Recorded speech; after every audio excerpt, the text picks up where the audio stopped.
Open House Global Healthcare 2021. In this session, we're going to be focusing on the work of Sareum. It's a drug discovery company using its expertise to develop drug candidates for oncology and autoimmune disorders. With me is their CEO, Dr. Tim Mitchell. Tim, hello. Hello, Vivienne. Tim, tell me a bit more about Sareum and the kind of markets that you're targeting. So as you said, Vivienne, Sareum is a specialist small molecule drug discovery and development company developing targeted novel therapeutics for cancer and autoimmune diseases. So we're taking drug candidates from first leads through to early clinical trials, and then we're looking to license them on.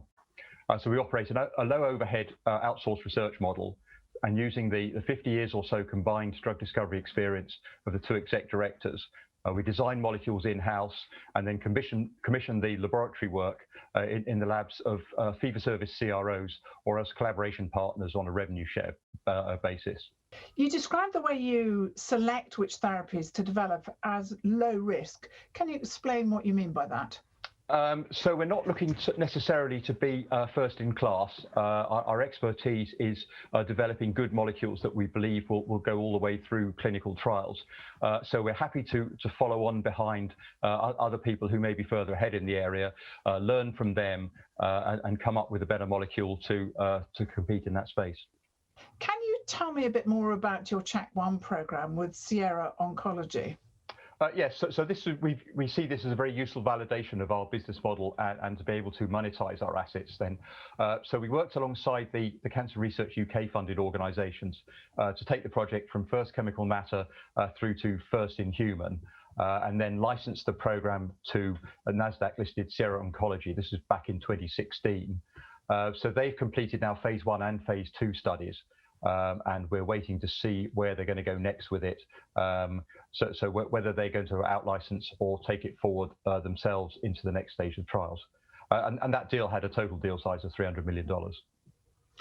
What about that's the oncology space, of course, but what about in the autoimmune field?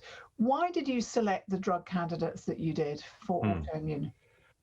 So we've been interested in, I suppose, well, both cancer and autoimmune, and particularly kinase inhibitors and their uses in those disease areas for a while.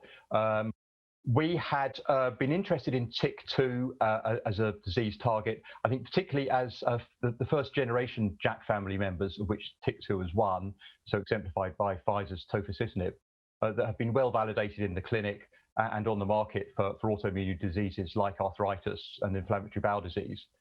But these drugs carry black box warnings for side effects such as thrombosis and severe infections and lymphoma. And we believe that they're due to their JAK2 and JAK3 activities.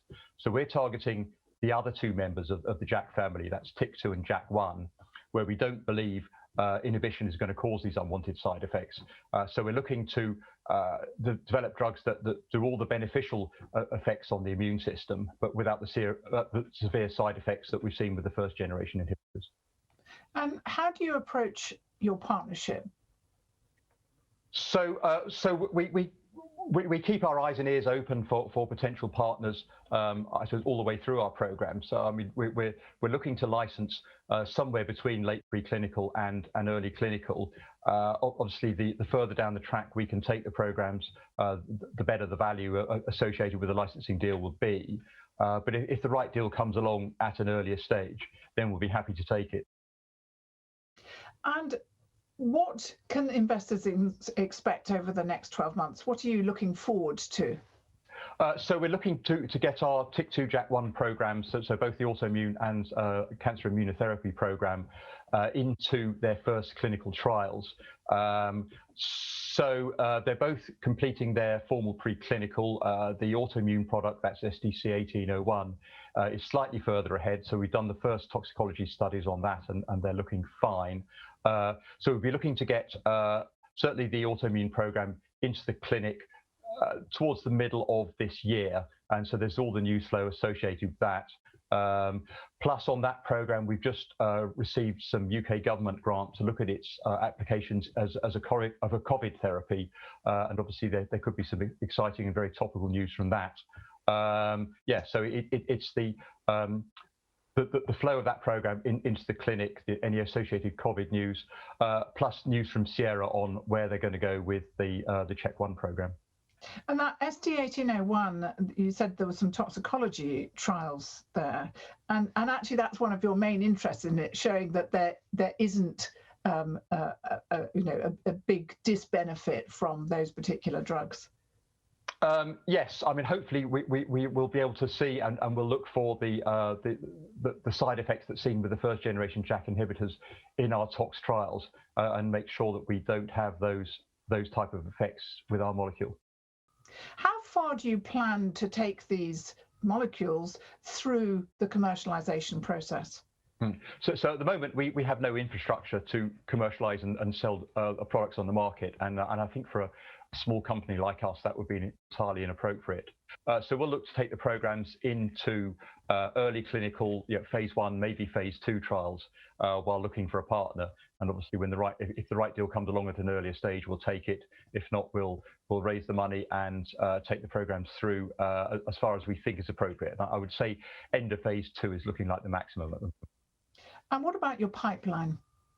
So at the moment, it's the 2 TYK2 JAK1 programs and their applications in, say, autoimmune diseases, of course, which there are many autoimmune disease types we could be looking at, and the cancer immunotherapy, plus the COVID work if the grant-funded studies look like they're going to pan out. Beyond that, I think we'd look for the proceeds from a licensing deal to refresh the pipeline, so bring some more products in, or go back to our platform to generate some new programs. And how much cash runway do you have? So we're funded to complete the preclinical studies on the SDC1801 autoimmune product. To take it into the clinic, we'd be looking to raise money for that.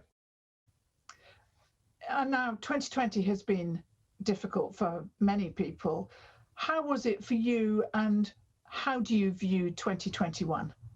So 2020 wasn't actually. I mean, I think we made the best of it as we could for that, because we operate as a small virtual company.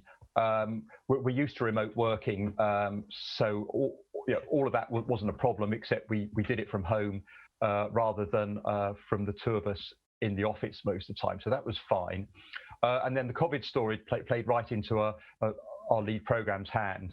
So we've been able to raise some grant money and some news flow on that, and I think that's helped push up the market price of the company quite healthily, really.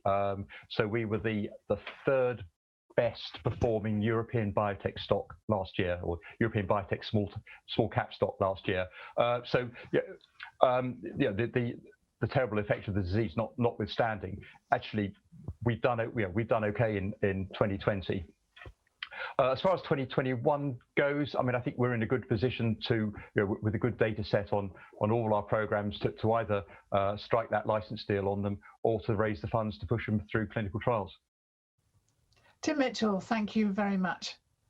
Great, thanks, Vivienne.